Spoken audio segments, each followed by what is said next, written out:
So my name is Amy Chen-Mills Naim, and I am a Three Principles teacher. I'm an author. I've been doing this work for more than 17 years, and one thing that's kind of unique about me, I guess, is that my father was one of the pioneers. Some people call him a co-founder. I don't call him a co-founder because I don't know what he founded exactly. You know? The principles were sort of already there, and he was just figuring out how to share them with people, and so to me that's a pioneer. And that was many, many years ago in the 1970s. My father was a community psychologist, and he met a man named Sydney Banks, whom some of you know quite a lot about by now, but he was really, in my mind, the founder of the Three Principles in terms of articulating basic truths that we all live by and operate from, whether we realize that or not. So in a way you could say he didn't even found the Three Principles because they were there before him. They just are. So we'll talk about that a little bit. So I've been in this sort of all my life. I wasn't really that interested in all of it. It really wasn't like you guys were eager to learn. I was eager to get out there and go to college and party and have fun. And, but at the same time, I started picking up insecurities, as everyone does as they go through life. And in my 20s, even though I had exposure to my father and Sydney Banks and all my father's wonderful colleagues who were psychologists and counselors, I went into a state of depression, which probably would have been diagnosed as clinical. And it was in that state of depression, actually kind of going in and out of it, that I had my first insights about the role of thought. And so it wasn't even from my father. I was reading different authors. I was reading this guy named Hugh Prather, who's passed away. Some of you may know him from the 70s. He would write like poetry and self-help books. And I was reading one of his books. It was actually a book for couples, it was called. And he talked about how in the mornings we would get up and immediately go into thought, going to brush our teeth and thinking about, you know, are we running late and what's happening, and did someone feed the cat, and there's a mess on the floor, and what's going, you know, just all those thoughts. And so that actually was what helped me with my depression. I started to notice that depending on where my thoughts would go, my feeling state would go. My feeling state would follow. And so you could call that almost cognitive in a way. I noticed that the content of my thinking would either go like towards listening to someone, to a friend, and getting involved in their story, and my feeling state would rise, or it would go into this very dark, dark, crazy place, and of course my feeling state would follow in terms of fear and anxiety. So I saw that, and then I also had an experience in the midst of all that where I didn't know what to think about. I was in a place of like I wanted to think about something other than the scary, depressing thoughts, but I couldn't think of what else to think about, and so I just let go. I let go of trying to think about anything, trying to use my own personal mind to create something to hang on to, an anchor. So I threw the anchor overboard, and in that moment I experienced what some of you know as, I guess, the pure principle of mind. I just had this incredible experience of being almost nobody, but being in a state of love. Really being no one, because my personal reality was gone. My identity was gone. And I just had this very, well, it's hard to put into words, but this very incredible experience of just being in a place where we're all connected in a state of love. I think that's the only word I could put on it. It's just love. Love without distinctions or boundaries or me and you, as in I love you, because there's no me and there's no you. So that was really the beginning of my healing, and then as I got older and I got into journalism, I discovered that a lot of people my age in their 20s and early 30s were depressed and taking medication.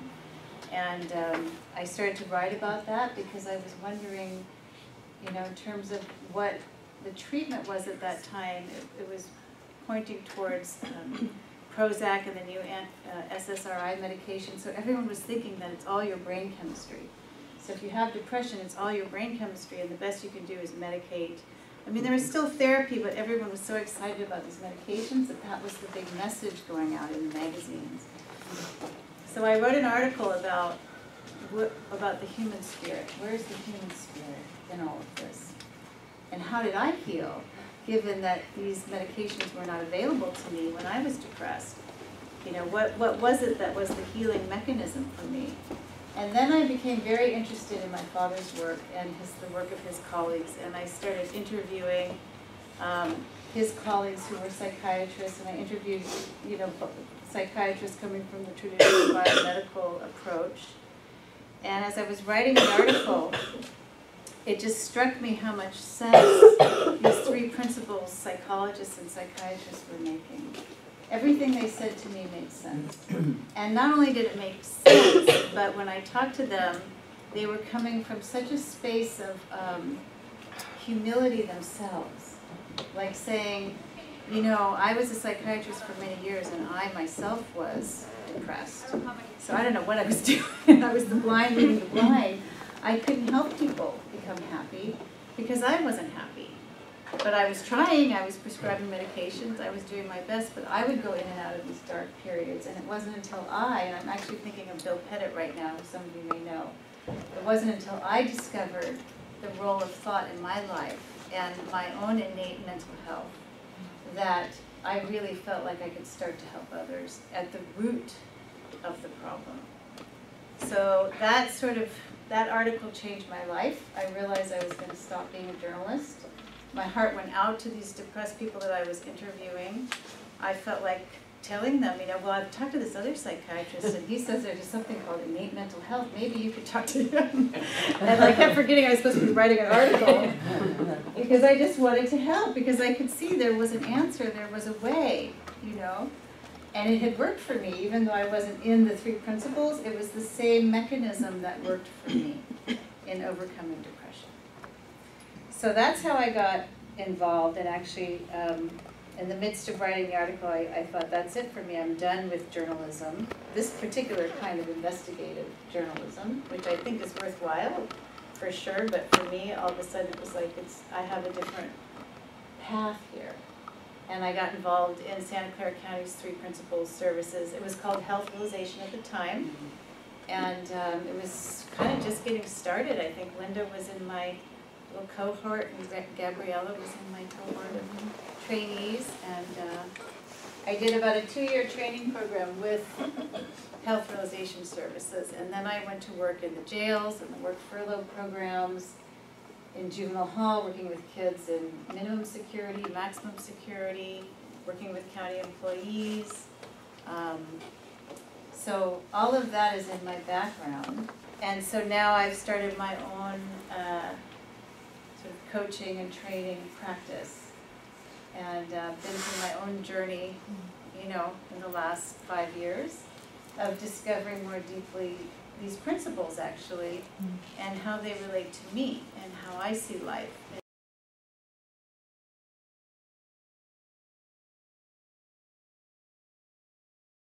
I think it'd be nice to just go over the principles and do it together. I mean, this is a unique group of people. We probably will never have this configuration of people again together in one room. So let's see sort of what emerges from this group as we reflect on the principles together. I'm really open to your insights as we talk, as I talk. I'm open to you also talking. And if there's something you see that you'd like to share, I think we'd all really like to hear it. Because, you know, as we say over and over, it's something you already know. It's just that you've forgotten. So let's just look at these principles together as a foundation for the rest of the conversation. We have mind, consciousness, and thought, And I'll just share how I've been seeing these lately. I feel like most of you probably have a basic sense of how they work together. We can cover that too.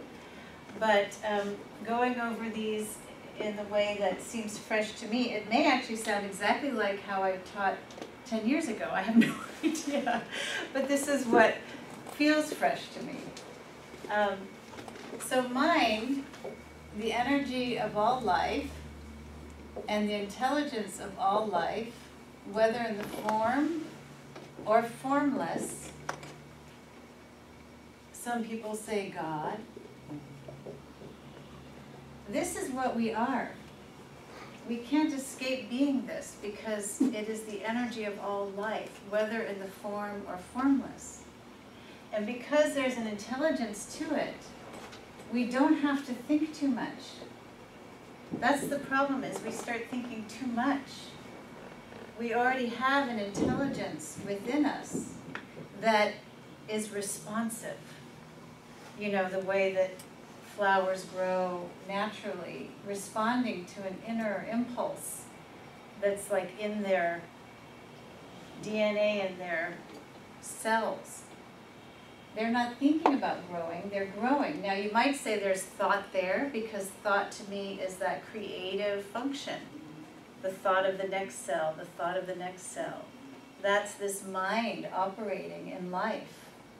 And what happens for us as human beings is we build up too many layers of, you know, not just being, but being somebody, being a special somebody. Being somebody who likes this, being somebody who likes that, being somebody who... We have a lot of thoughts about how to be in the midst of the fact of our already being, if that makes sense.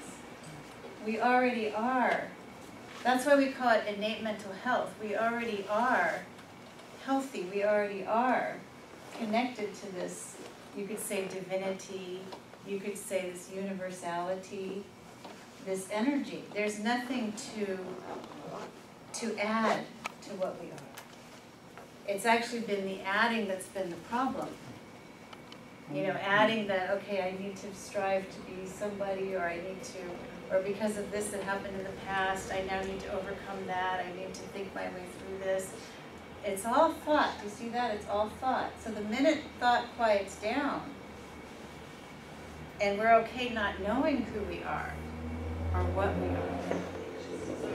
Boom. That health. So people say, I know in the old days we used to say, oh, I'm in my health, or I'm not in my health. Mm-hmm. Maybe we still say that, I don't know, I've been around. But you cannot not be in your health. You already are in health. You can't escape it.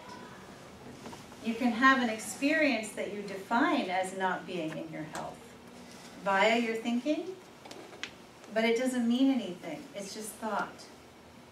You can have a negative experience, you can have negative feelings, you can have frightened feelings or shamed feelings.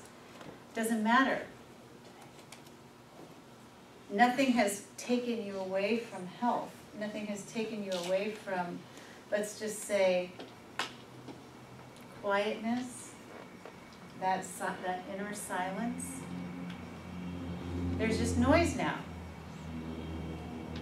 It's like you have to have something there to contain the noise, right? And that's always there. That's mental health. It's very hard to talk about process with this because we aren't adding anything. We're not asking anyone to do anything. We're not asking ourselves to do anything. It's really a subtraction. To stop thinking that you're damaged, to stop thinking that you need to do something, to stop thinking that anything needs to change at all in this moment. See, as soon as you think that this moment needs to be different, even if you're angry and you think, I shouldn't be angry. You see that? So we're reducing, rather than I shouldn't be angry, we're going to, I'm just angry, God damn it, I'm angry. And then we can reduce from there. I generated some thinking that created this feeling, Now what happens if we subtract that?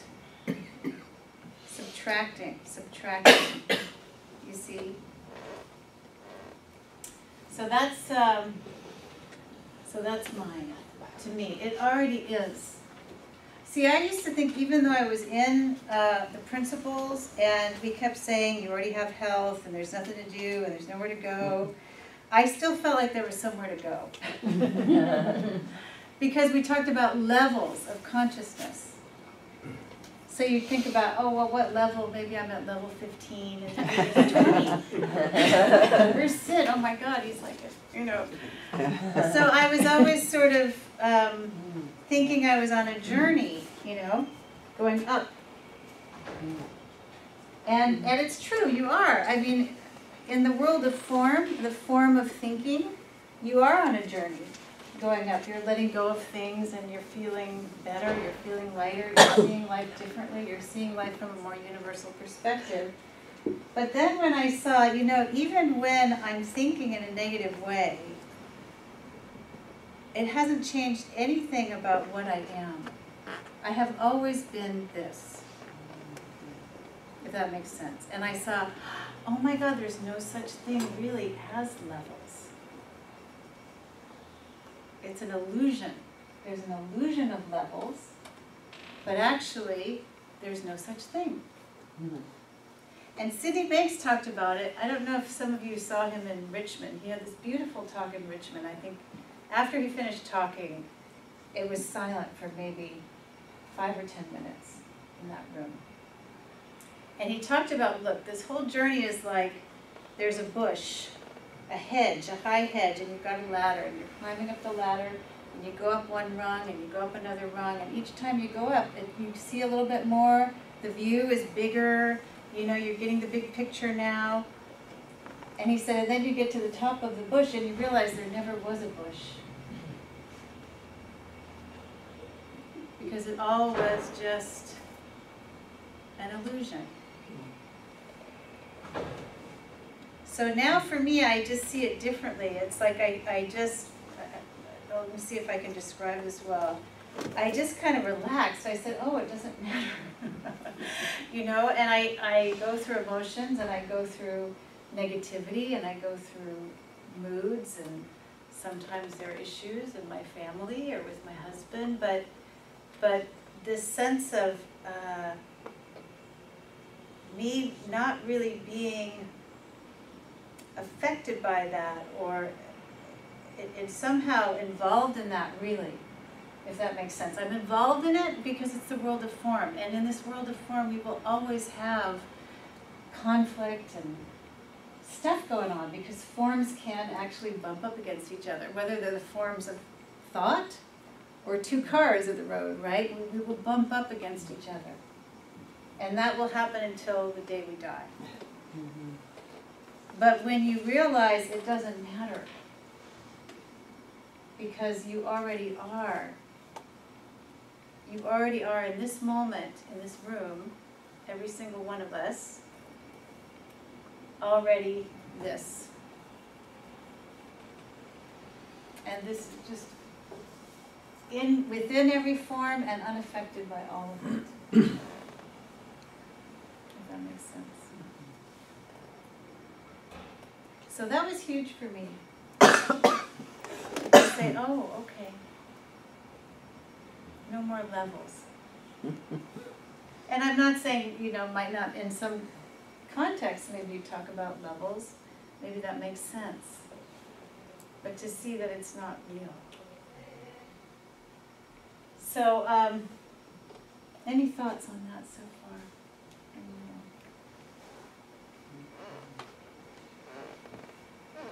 So thought and consciousness, I mean, I always do that teacup thing. That hasn't really changed. I haven't come up with something. But basically, it's just thought creates your reality, right? Thought creates your experience. And whatever thought you think, you will have an experience of that thought. When you realize that you are not your thoughts, and you're not the feelings that those thoughts generate, then it doesn't really matter what thoughts you're generating, or if you're generating something negative. It's almost like as you're generating the thoughts, you remember that it's not really real, if that makes sense. So you generate a thought. Someone give me an example. A thought that you've had recently that was negative and not true at the same time. I don't want to go to the gym last night. You didn't want to go to the gym. I talked myself out of it. Okay, so you didn't want to go to the gym, and then how did you feel after you just didn't go? Well, I realized if I went, I would talk myself out of it. My thought that I really needed to go to the gym. I wanted to go to the gym. Oh, you needed and wanted to, and then your thoughts said, I don't feel like it. I don't feel like it. The more you thought, I don't feel like it, the more you felt, I Right. just don't feel it. I definitely don't feel like I'm it. tired. It's Friday. Blah, blah. Right. It's raining. Right, but now that's gone, right? You didn't go to the gym. So let's say you didn't go to the gym. How many people did not go to the gym yesterday? It's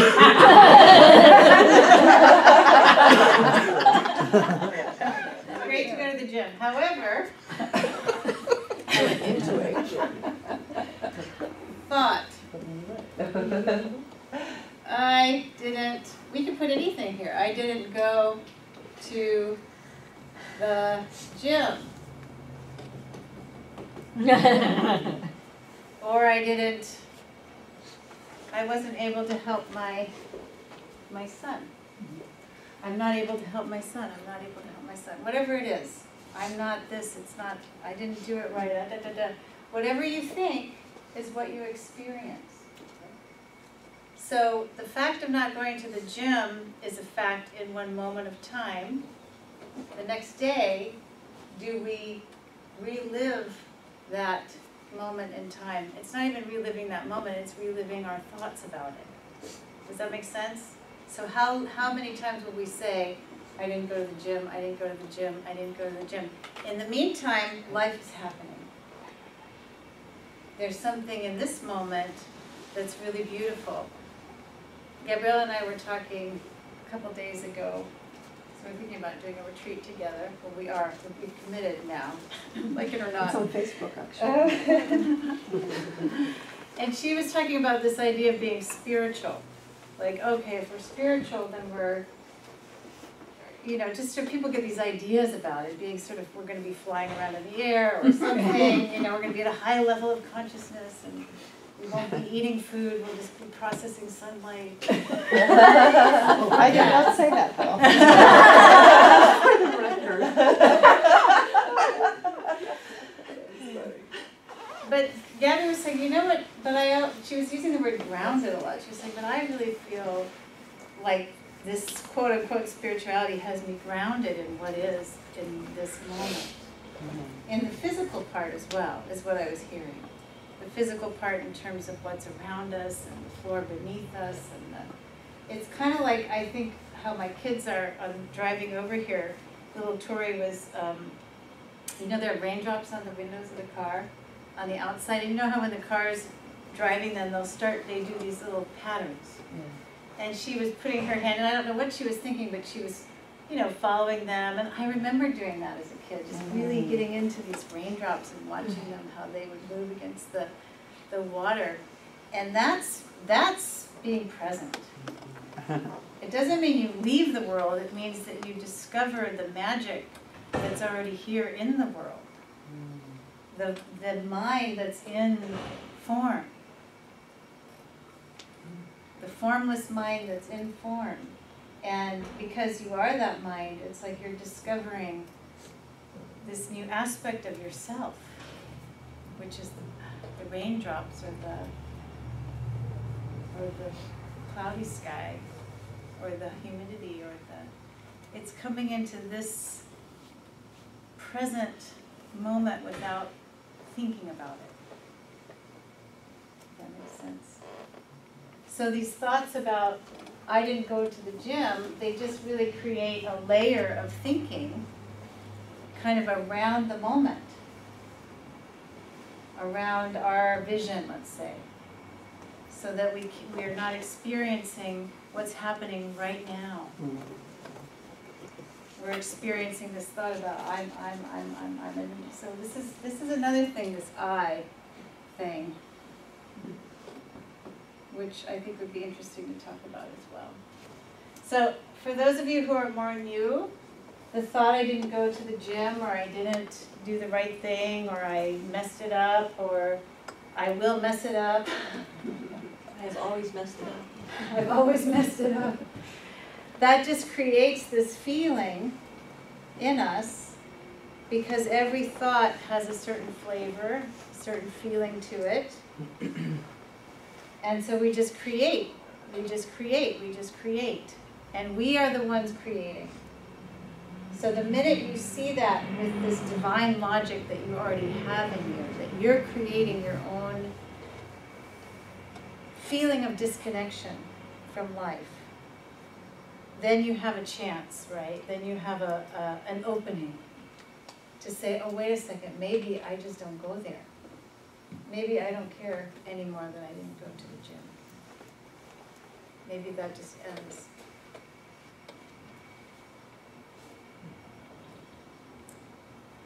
Does that make sense? Mm-hmm.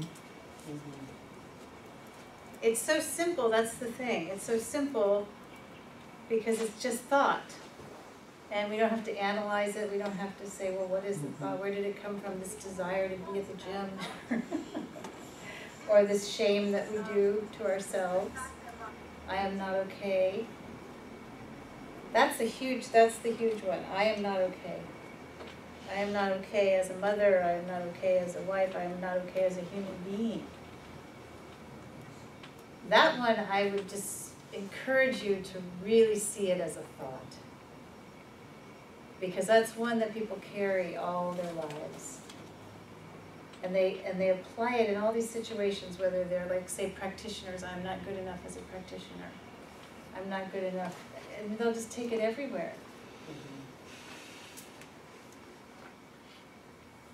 And so that was another thing that I saw, I guess over the last 5 years, I saw that I had that. I'm not good enough. Because of, you could look at anything. You could say, oh, I don't have enough money. I don't have, my family's not intact. Or look at all this evidence that I'm not good enough. Right? Mm-hmm. But when you say, oh, that's just a thought. And here I am. Here I still am. Regardless of whether I think I'm good enough or just great, or it doesn't matter. There's still this energy. That's what we used to call the default setting. I guess we could still call it the default setting.